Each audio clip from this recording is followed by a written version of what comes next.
सो hey guys, आप सबको ईद का चांद बहुत बहुत मुबारक हो। अशु बहुत ज़्यादा खुश है क्योंकि उसने पहली बार छत पर आकर ईद का चांद देखा है। सो गाइस, मैं ये वाला व्लॉग डालने में बहुत ज़्यादा लेट हो गई क्योंकि ईद के टाइम पे बिल्कुल भी टाइम नहीं मिला मुझे कि मैं कुछ एडिटिंग वगैरह कर पाती। तो यहाँ था आज आखिरी इफ्तार।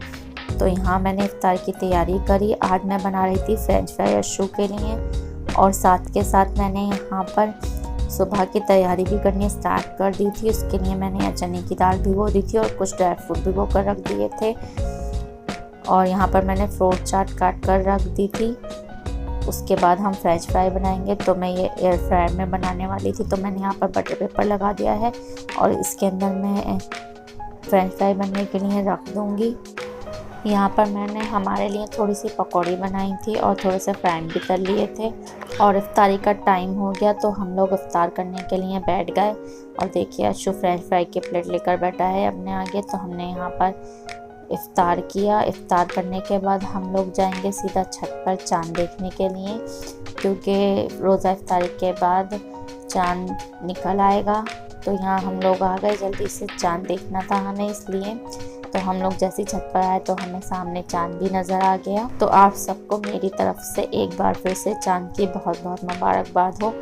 आखिरकार वो टाइम आ ही गया जिसका हर रोज़गार को इंतज़ार होता है। इधर ईद आने की खुशी और उधर रमज़ान के जाने का गम भी होता है। तो यहाँ चांद निकला और चारों तरफ आप देख ही सकते हैं कि किस तरह आतिशबाजी हो रही है। लोग कितना खुश हैं कि कल वो ईद मनाएंगे।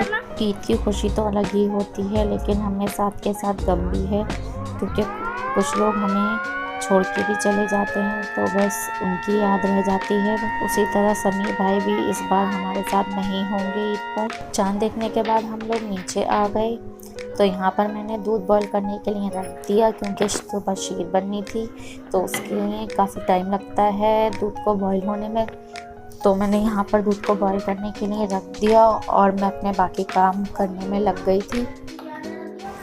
जो भी काम हम चांद रात को कर रख सकते हैं उन्हें मैं रात को ही कर रख लूँगी। जैसे कि ये शामी कबाब, इन्हें बनाकर हम फ्रीज़ कर लेंगे और कल सिर्फ हमें इसे सेकना रह जाएगा। तो यहाँ पे मैंने इसकी तैयारी शुरू कर दी है। यहाँ मैं इसको पीस कर दे दूँगी बड़ी अम्मी को और वो बना के रख लेंगी। और यहाँ हमारे दूध को पकते हुए बहुत टाइम हो गया था, तो आप देख ही सकते हैं इसका कलर कितना चेंज हो गया है। और ड्राई फ्रूट भी काट कर रख लिए हैं जिसमें डलेंगे। और मैंने यहाँ पर मीठी वाली जो चटनी होती है वो भी तैयार कर ली थी। और यहाँ पर हमारे सारे शामी कबाब बनकर तैयार हो गए हैं। मैं इन्हें एक एयर टाइट कंटेनर में रख दूँगी। मेरे पास ये डिस्पोजल था बड़ा सा, तो मैं इसी के अंदर इन सबको सेट कर दूँगी जिससे ये सारे इसी के अंदर एडजस्ट हो जाएंगे। और उसके बाद हम इन्हें सील पैक करके फ्रिज के अंदर रख देंगे।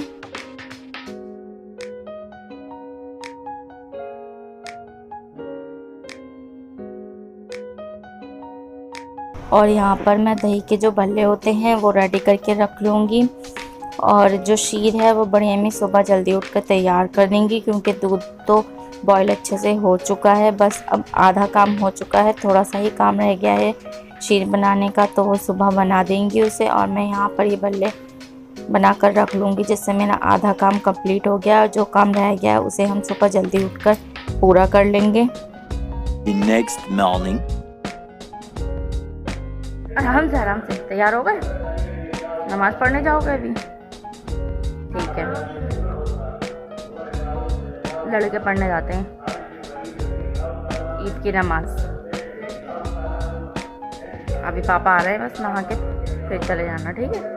सो गाइस, आज ईद है। आप सबको मेरी तरफ से ईद की बहुत बहुत मुबारकबाद। सुबह हमारी शीर रेडी हो गई थी, तो मैं ये ले जा रही हूँ अशु को और उसके पापा को खिलाने के लिए, क्योंकि ईद की नमाज़ पढ़ने जाते हैं उससे पहले कुछ मीठा खाकर जाते हैं। तो हम अशु को पहले खिला देते हैं शीर।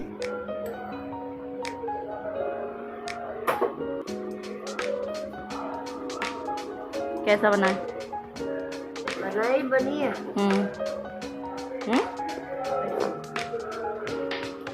और खिलाऊं?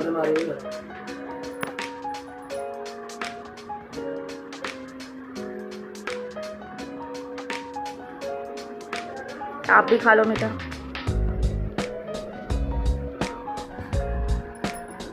खा के चले जाओ, टाइम हो रहा है।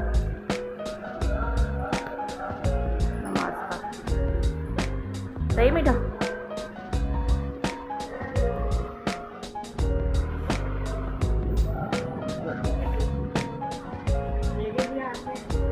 अर्शु भी लगाएगा।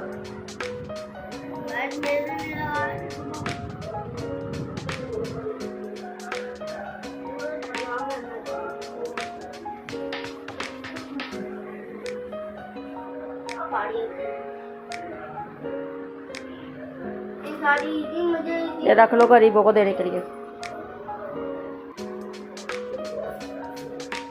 चलो जाओ नमाज पढ़ कर आओ। तो ये दोनों चले गए ईद की नमाज़ पढ़ने के लिए। अब मैं अपने बाकी के काम जल्दी जल्दी से ख़त्म कर लूँगी। सबसे पहले मैं यहाँ पर कर लेती हूँ बेडशीट चेंज।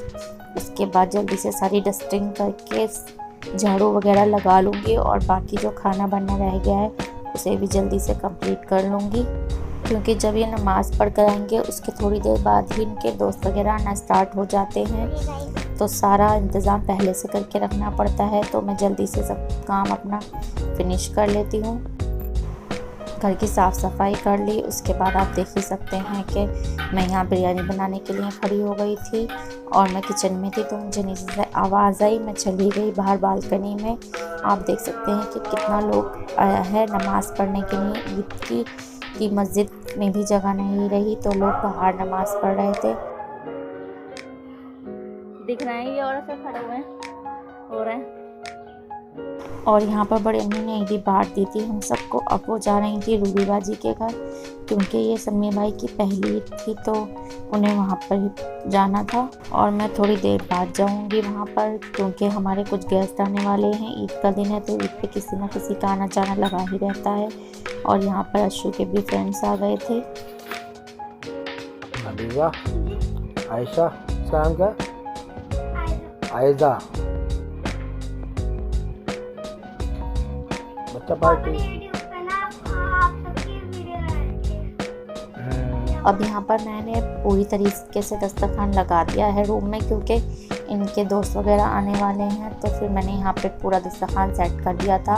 तो आप देख लीजिए मैंने क्या क्या बनाया है और मुझे कमेंट में बताइए कि आपके यहाँ ईद के दिन क्या क्या बनता है।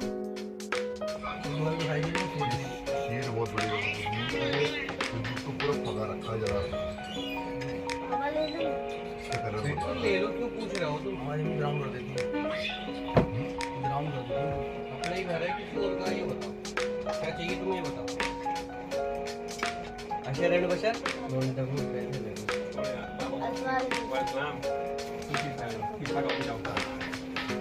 देख रहा हूँ तुम्हारी दोबारा कम लग रहा हूँ। ज़्यादा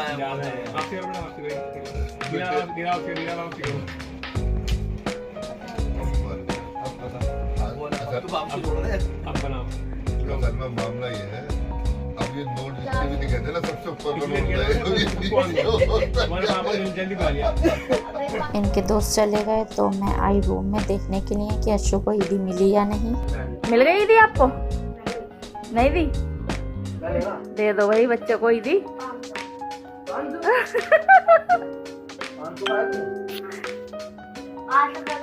क्या मिला?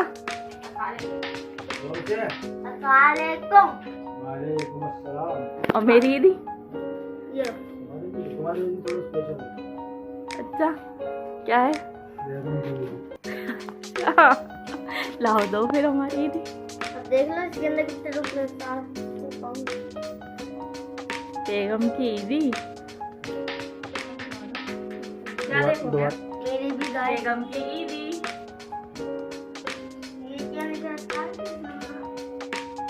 ये हमारे लिए है।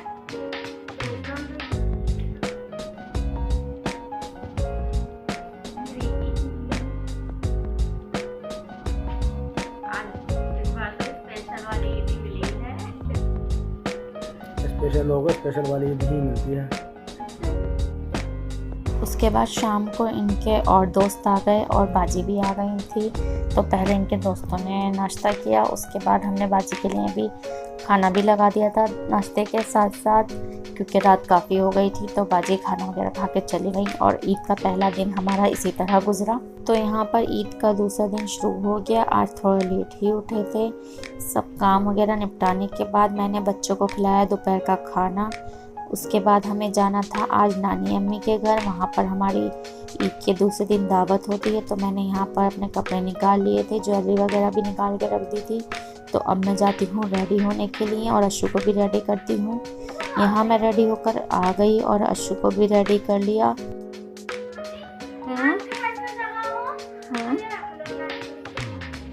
अच्छा, जल्दी से पहनो सॉक्स। तो अब हम तैयार हो गए हैं, निकलते हैं नानी अम्मी के घर के लिए, क्योंकि हमें वहाँ पहुँचने में भी टाइम लगेगा। और आज हम थोड़ा लेट भी हो गए थे क्योंकि किसी की डेथ हो गई थी। तो फिर बड़ी अम्मी वहाँ चली गई थी, वो वहाँ से आई। उसके बाद अब हम तैयार होकर जा रहे हैं उनके घर। तो ये हम बस पहुँचने ही वाले हैं उनके घर। कितना अच्छी से डेकोरेशन हो रखी थी गली के, आपने देखा ही। तो यहाँ मैं पहुँच के सबसे पहले सबकी ईदी दे दूँगी, उसके बाद हम नाश्ता वगैरह करेंगे। दादी दे देंगे, रहने दो।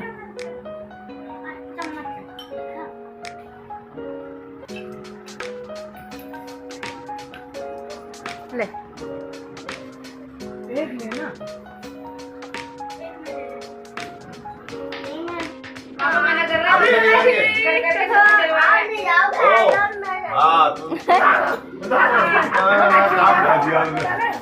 ये बहुत मजा करता है। तो सीख रहा हूँ, भैया झूलना मधुबा कर दिया।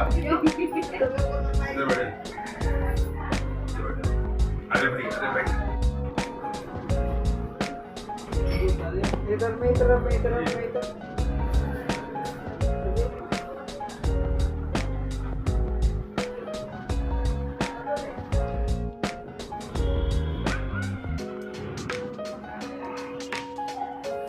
तो आज नानी अम्मी के बहुत ज़्यादा एंजॉय किया, सब लोगों से मिले, खूब सारी ईदी भी मिली और हम लोगों ने ईदी भी बांटी। और आज ईद का सेकंड डे भी बस हमने इसी तरह से स्पेंड किया। और आप देख सकते हैं ये हमारे घर के पास लगा है मेला। तो इंशाअल्लाह कल ईद के तीसरे दिन हम इस मेले में आएंगे और आपको दिखाएंगे, क्योंकि अशु बहुत जिद कर रहा है मेले में आने के लिए। तो अपने नेक्स्ट ब्लॉग में मैं दिखाऊंगी आपको ईद का थर्ड डे। और अगर आपको आज का ब्लॉग पसंद आया हो तो लाइक कीजिएगा, नए हैं तो चैनल को सब्सक्राइब कीजिएगा, अपने दोस्तों में भी शेयर कीजिएगा। आपको और आपके फैमिली को मेरी तरफ से ईद की बहुत बहुत मुबारकबाद।